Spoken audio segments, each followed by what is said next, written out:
નમસ્કાર. સૌથી પહેલાં તો આપના ચેનલના માધ્યમથી આજે એક સંદેશો આપવા માગું છું કે દાદરા નગર હવેલીમાં રોડને લઈને પ્રદેશની જનતા ત્રાહિમ પોકારી ઉઠી છે.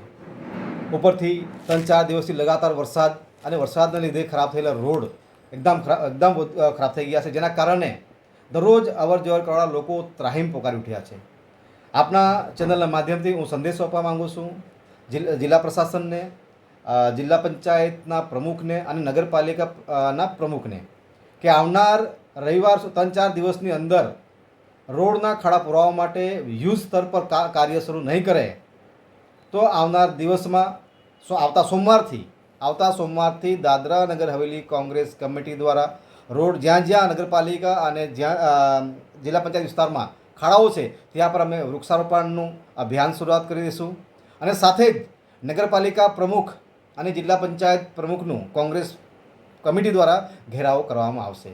અને आने जाने लायक बिल्कुल नहीं है. यहाँ पे प्रशासन का कोई शासन का कुछ बड़ी नहीं है. लोग कैसे कैसे आ रहे हैं, जा रहे हैं.